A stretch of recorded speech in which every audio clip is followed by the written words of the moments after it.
ನಾಯಿ ಮುದ್ದು ಮಾಡುವ ನೆಪದಲ್ಲಿ ವ್ಯಕ್ತಿಯೊಬ್ಬ ಯುವತಿಗೆ ಕಿರುಕುಳ ನೀಡಿದ್ದಾನಂತೆ. ಜ್ಞಾನ ಭಾರತಿ ಬಳಿಯ ಉಪಕಾರ್ ಲೇಔಟ್ನಲ್ಲಿ ಘಟನೆ ಆಗಿದೆ.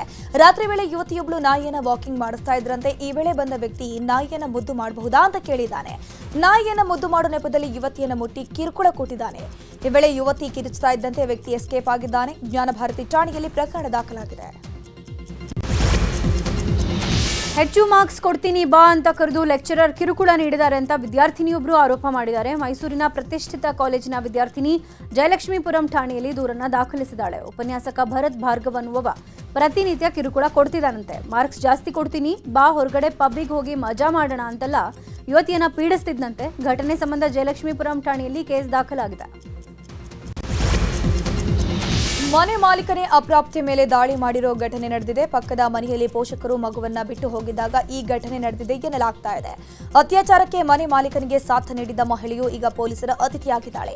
ಬೆಂಗಳೂರು ಗ್ರಾಮಾಂತರ ಜಿಲ್ಲೆಯ ವಿಜಯಪುರ ಠಾಣಾ ವ್ಯಾಪ್ತಿಯಲ್ಲಿ ಈ ಒಂದು ಘಟನೆ ನಡೆದಿದೆ. ಅಪ್ರಾಪ್ತೆ ಹೊಟ್ಟೆ ನೋವು ಎಂದಾಗ ಪೋಷಕರು ಆಸ್ಪತ್ರೆಗೆ ಕರ್ಕೊಂಡು ಹೋಗಿದ್ದಾರೆ. ಈ ವೇಳೆ ಪ್ರಕರಣ ಬೆಳಕಿಗೆ ಬಂದಿದೆ. ಸದ್ಯ ಇಬ್ಬರನ್ನ ಬಂಧಿಸಿ ವಿಚಾರಣೆ ಮಾಡಲಾಗ್ತಿದೆ. ಇನ್ನು ಗಾಯಾಳು ಆರೋಪಿಯನ್ನ ಕಿಮ್ಸ್ ಆಸ್ಪತ್ರೆಗೆ ದಾಖಲು ಮಾಡಲಾಗಿದ್ದು ಚಿಕಿತ್ಸೆ ಕೊಡಿಸಲಾಗಿದೆ. ಕಿಮ್ಸ್ ಆಸ್ಪತ್ರೆಗೆ ಭೇಟಿ ನೀಡಿದ ಕಮಿಷನರ್ ಶಶಿಕುಮಾರ್ ಪರಿಶೀಲನೆ ಮಾಡಿದರು. ಇನ್ನು ಘಟನೆಯಲ್ಲಿ ಗಾಯಗೊಂಡ ಪೊಲೀಸರ ಆರೋಗ್ಯವನ್ನು ವಿಚಾರಿಸಿದ್ದಾರೆ.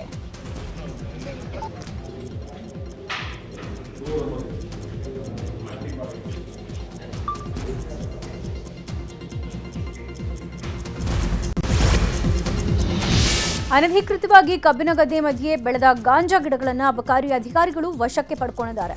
ವಿಜಯಪುರ ಜಿಲ್ಲೆಯ ತಿಕೋಟಾ ತಾಲೂಕಿನ ಕೋಟ್ಯಾಳ ಗ್ರಾಮದ ಹೊರಭಾಗದಲ್ಲಿ ಘಟನೆ ನಡೆದಿರುವುದು.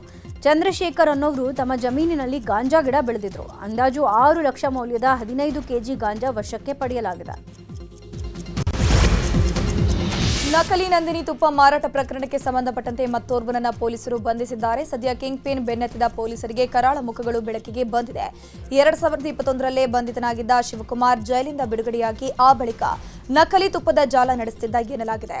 ಸದ್ಯ ಶಿವಕುಮಾರ್ಗಾಗಿ ಹುಡುಕಾಟ ಮುಂದುವರೆದಿದೆ.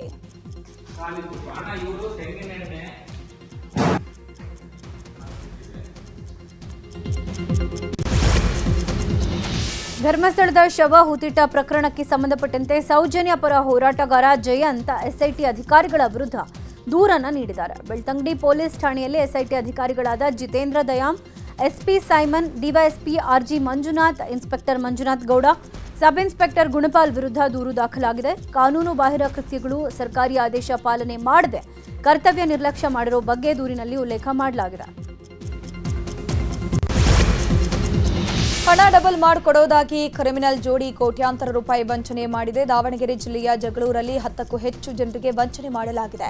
ಆಂಧ್ರದ ಅನಂತಪುರ ಮೂಲದ ಬೊಗ್ಗು ಶ್ರೀರಾಮುಲು ಪುಷ್ಪ ದಂಪತಿ ವಂಚನೆ ಮಾಡಿರುವಂತವರು. ಹೈದರಾಬಾದ್, ಬೆಂಗಳೂರಿನಲ್ಲಿ ರಿಯಲ್ ಎಸ್ಟೇಟ್ ವ್ಯವಹಾರ ಇದ್ದು 30 ದಿನದಲ್ಲಿ ಹಣ ಡಬಲ್ ಮಾಡಿಕೊಡ್ತೀವಿ ಅಂತ ನಂಬಿಸಿ ಮಹಿಳೆಯರಿಂದ ಲಕ್ಷಾಂತರ ರೂಪಾಯಿ ಹಣ ಪಡ್ಕೊಂಡಿದ್ರು. ಇದೀಗ ಹಣ ಪಡೆದ ಜೋಡಿ ಎಸ್ಕೇಪ್ ಆಗಿದ್ದಾರೆ. ಧೂಮ್ ಸಿನಿಮಾದಿಂದ ಸ್ಫೂರ್ತಿ ಪಡೆದ ವ್ಯಕ್ತಿಯೊಬ್ಬ ಕಳ್ತನ ಕಿಳಿದಿದ್ದಂತೆ. 10 ಲಕ್ಷ ಮೌಲ್ಯದ ಬೈಕ್ ಬಳಸಿ 1 ಕೋಟಿಗೂ ಅಧಿಕ ಮೌಲ್ಯದ ಚಿನ್ನಾಭರಣ ಕಳ್ತನ ಮಾಡಿದ ವ್ಯಕ್ತಿ ಈಗ ಪೊಲೀಸರ ಅತಿಥಿಯಾಗಿದ್ದಾನೆ. ಅಕ್ಟೋಬರ್ 16ರಂದು ಯಮಕನಮರಡಿಯ ವೈದ್ಯ ದುಗ್ಗಾಣಿ ಎನ್ನುವವರ ಮನೆಯಲ್ಲಿ ಕಳ್ತನ ನಡೆದಿತ್ತು. ಪ್ರಕರಣದ ಬೆನ್ನತ್ತಿದ್ದ ಪೊಲೀಸರು ಸುರೇಶ್ ಎನ್ನುವವನನ್ನ ಬಂಧಿಸಿದ್ದಾರೆ. ಧೂಮ್ ಸಿನಿಮಾದಿಂದ ಪ್ರೇರಣೆ ಪಡ್ಕೊಂಡು ಕಳ್ತನಕ್ಕೆ ಇಳಿದಿದೆ ಅಂತ ಹೇಳಿದಾನಂತೆ. ಬಂಧಿತನ ಮೇಲೆ 21 ಕೇಸ್ ದಾಖಲಾಗಿದೆ.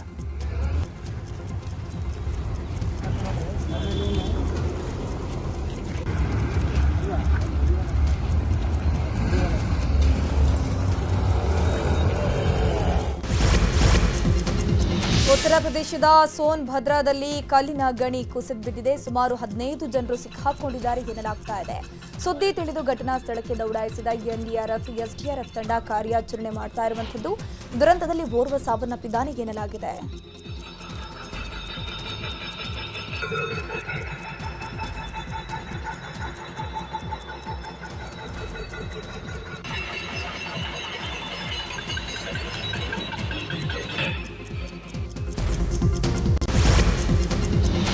ಬಿಹಾರದಲ್ಲಿ ಗೆಲುವಿನ ಬೆನ್ನಲ್ಲೇ ಎಲ್ಜೆಪಿ ಮುಖ್ಯಸ್ಥ ಚಿರಾಗ್ ಪಾಸ್ವಾನ್ ಟೆಂಪಲ್ ರನ್ ಮಾಡಿದ್ದಾರೆ.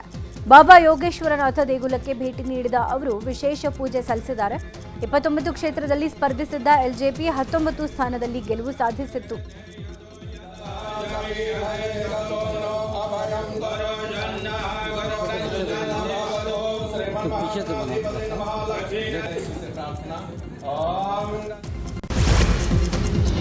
ಜಮ್ಮು ಕಾಶ್ಮೀರದ ಬುಡ್ಗಾಮ್ ಪ್ರದೇಶದಲ್ಲಿ ಭೀಕರ ಆಕ್ಸಿಡೆಂಟ್ ಒಂದು ನಡೆದು ಹೋಗಿದೆ. ಲಾರಿ ಟಾಟಾ ಸುಮೋ ನಡುವೆ ಡೆಡ್ಲಿ ಅಪಘಾತ ನಡೆದಿದ್ದು 4 ಮೃತಪಟ್ಟಿದ್ದಾರೆ.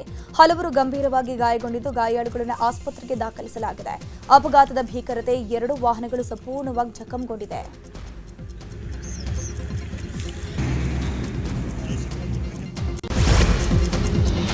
ಹಿಮಾಚಲ ಪ್ರದೇಶದ ಕುಲು ಪ್ರದೇಶದಲ್ಲಿ ಭೀಕರ ಅಗ್ನಿ ಅನಾಹುತ ಆಗಿದೆ. ರೆಸಿಡೆನ್ಷಿಯಲ್ ಪ್ರದೇಶದಲ್ಲಿ ಕಾಣಿಸಿಕೊಂಡ ಬೆಂಕಿ ಆತಂಕಕ್ಕೆ ಕಾರಣ ಆಗಿತ್ತು. ಸದ್ಯ ಅಗ್ನಿಶಾಮಕ ಸಿಬ್ಬಂದಿ ಬೆಂಕಿ ನಂದಿಸಿದ್ದಾರೆ.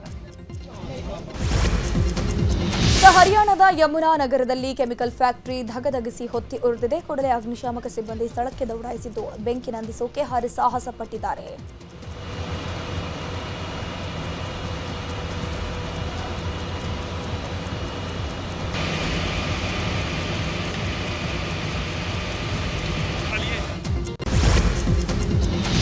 ಎಐಎಫ್ಎಫ್ ಅಧ್ಯಕ್ಷ ಕಲ್ಯಾಣ್ ಚೌಬೆ ಆಂಧ್ರ ಸಚಿವ ನಾರಾ ಲೋಕೇಶ್ರನ್ನ ಭೇಟಿಯಾಗಿದ್ದಾರೆ. ಆಂಧ್ರಪ್ರದೇಶದಲ್ಲಿ ಕ್ರೀಡಾ ಚಟುವಟಿಕೆಗೆ ಉತ್ತೇಜನ ನೀಡುವ ನಿಟ್ಟಿನಲ್ಲಿ ಈ ಭೇಟಿ ಕುತೂಹಲ ಕೆರಳಿಸಿದೆ. ನೇಪಾಳ ಗಡಿ ಮೂಲಕ ಭಾರತಕ್ಕೆ ಪ್ರವೇಶ ಮಾಡೋಕೆ ಯತ್ನಿಸುತ್ತಿದ್ದ 2 ಬ್ರಿಟಿಷ್ ಪ್ರಜೆಗಳನ್ನು ಉತ್ತರ ಪ್ರದೇಶ ಪೊಲೀಸರು ಬಂಧಿಸಿದ್ದಾರೆ. ಬರೈಚ್ ಮೂಲದ ಭಾರತದೊಳಗೆ ಆಗಮಿಸೋಕೆ 2 ಯತ್ನಿಸುತ್ತಿದ್ರು ಎನ್ನಲಾಗ್ತಾ ಇದೆ. ಸದ್ಯ 2 ವಿಚಾರಣೆ ಮುಂದುವರೆದಿದೆ. 95 ವಲಸಿಗರನ್ನ ಹೊತ್ತೊಯ್ತಾ ಇದ್ದ 2 ದೋಣಿಗಳು ಮಗುಚಿ ಬಿದ್ದ ಪರಿಣಾಮ 4 ಸಾವನ್ನಪ್ಪಿದ್ದಾರೆ. ಈ ಘಟನೆ ಪಶ್ಚಿಮ ಲಿಬಿಯಾದ ಅಲ್ಖುಮ್ಸ್ನ ಕರಾವಳಿಯಲ್ಲಿ ನಡೆದಿರೋದು. ಮೊದಲ ದೋಣಿಯಲ್ಲಿ 26 ಬಾಂಗ್ಲಾದೇಶಿ ವಲಸಿಗರಿದ್ರು. ಇನ್ನೊಂದು ದೋಣಿಯಲ್ಲಿ 69 ವಲಸಿಗರಿದ್ರು. ಹೀಗಂತ ವರದಿಯಲ್ಲಿ ತಿಳಿದು ಬಂದಿದೆ. ಇವರಲ್ಲಿ 4 ಸಾವನ್ನಪ್ಪಿದ್ರೆ 91 ವಲಸಿಗರನ್ನ ರೆಸ್ಕ್ಯೂ ಮಾಡಲಾಗಿದೆ. ಶಸ್ತ್ರಾಸ್ತ್ರಗಳ ಕಳ್ಳ ಸಾಗಾಣೆಯಲ್ಲಿ ತೊಡಗಿದ್ದ 2 ಪೊಲೀಸರು ಬಂಧಿಸಿದ್ದಾರೆ. ಒಡಿಶಾದ ಭುವನೇಶ್ವರ ಪೊಲೀಸರು ಖಚಿತ ಮಾಹಿತಿ ಮೇರೆಗೆ ದಾಳಿಯನ್ನು ಮಾಡಿದ್ದು ಅಪಾರ ಪ್ರಮಾಣದ ಶಸ್ತ್ರಾಸ್ತ್ರವನ್ನು ವಶಕ್ಕೆ ಪಡೆದುಕೊಂಡಿದ್ದಾರೆ. ಮಹಾರಾಷ್ಟ್ರದ ನಾಸಿಕ್ನಲ್ಲಿ ಬ್ಯಾಗ್ ಒಂದು ಆತಂಕವನ್ನೇ ಸೃಷ್ಟಿ ಮಾಡಿತ್ತು. ರಸ್ತೆ ಬದಿ ಬಿದ್ದಿದ್ದ ಬ್ಯಾಗ್ ಕಂಡು ಸ್ಥಳೀಯರು ಆತಂಕಗೊಂಡು ಪೊಲೀಸರಿಗೆ ಕರೆ ಮಾಡಿದ್ರು. ಕೂಡಲೇ ಸ್ಥಳಕ್ಕಾಗಮಿಸಿದ ಶ್ವಾನದಳ ಬಾಂಬ್ ನಿಷ್ಕ್ರಿಯ ದಳ ಪರಿಶೀಲನೆ ನಡೆಸಿದ್ದು ಯಾವುದೇ ಅನುಮಾನಾಸ್ಪದ ವಸ್ತುಗಳು ಬ್ಯಾಗ್ನಲ್ಲಿ ಕಂಡುಬಂದಿಲ್ಲ. ಟಿವಿಕೆ ಪಕ್ಷದ ನಾಯಕ ವಿಜಯ್ ತಮಿಳುನಾಡಿನ ಕರೂರ್ನಲ್ಲಿ ರ್ಯಾಲಿ ಮಾಡುತ್ತಿದ್ದಾಗ ಕಾಲ್ತುಳಿತ ಸಂಭವಿಸಿತು. ಘಟನೆ ಸಂಬಂಧ ಸಿಬಿಐ ತನಿಖೆಯನ್ನು ಚುರುಕುಗೊಳಿಸಿದೆ. ನಿನ್ನೆ ಮೃತರ ನಿವಾಸಕ್ಕೆ ತೆರಳಿದ ಸಿಬಿಐ ಮೃತರ ಕುಟುಂಬಸ್ಥರನ್ನ ವಿಚಾರಣೆ ಮಾಡಿದೆ. ಐಪಿಎಲ್ ಸೀಸನ್ 19ರ ಮಿನಿ ಹರಾಜಿಗೂ ಮುನ್ನ 10 ಫ್ರಾಂಚೈಸಿಗಳು ರಿಟೈನ್ ಪಟ್ಟಿಯನ್ನು ಬಿಸಿಸಿಐಗೆ ಸಲ್ಲಿಸಿವೆ. ಕಳೆದ ಸೀಸನ್ನಲ್ಲಿ ಕಳಪೆ ಪ್ರದರ್ಶನ ತೋರಿದ ಆಟಗಾರರನ್ನ ಎಲ್ಲ ಫ್ರಾಂಚೈಸಿಗಳು ರಿಲೀಸ್ ಮಾಡಿವೆ. ಬಹುತೇಕ ಆಟಗಾರರನ್ನ ಉಳಿಸಿಕೊಂಡಿರುವಂತಹ ತಂಡಗಳು ಕೆಲವರನ್ನ ತಂಡದಿಂದ ಕೈಬಿಟ್ಟಿವೆ. ಇದರಲ್ಲಿ Andre Russell, Venkatesh Iyer, David Miller, Mayank Agarwal ಸೇರಿ ಹಲವರಿದ್ದಾರೆ. ಈ ಮಧ್ಯೆ ಜಡೇಜಾ ರಾಜಸ್ಥಾನಕ್ಕೆ ಸಂಜು ಸ್ಯಾಮ್ಸನ್ ಚೆನ್ನೈ ಮಾರಾಟ ಆಗಿರುವಂತದ್ದು. ಇನ್ನು ಡಿಸೆಂಬರ್ 16ರಂದು ಮಿನಿ ಹರಾಜು ಪ್ರಕ್ರಿಯೆ ನಡೆಯಲಿದೆ.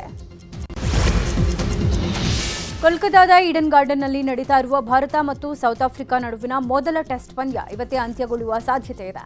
ಫಸ್ಟ್ ಇನ್ನಿಂಗ್ಸ್ನಲ್ಲಿ 159 ರನ್ ಗಳಿಸಿ ಆಲ್ಔಟ್ ಆಗಿದ್ದ ಸೌತ್ ಆಫ್ರಿಕಾ 2ನೇ ಇನ್ನಿಂಗ್ಸ್ನಲ್ಲಿ 153 ರನ್ಗೆ ಸರ್ವಪತನ ಕಂಡಿದೆ. ಗೆಲುವಿಗೆ 124 ರನ್ ಟಾರ್ಗೆಟ್ ಪಡೆದಿರುವ ಟೀಂ ಇಂಡಿಯಾ ಇವತ್ತೇ ಮ್ಯಾಚ್ ಮುಗಿಸುವ ವಿಶ್ವಾಸದಲ್ಲಿದೆ.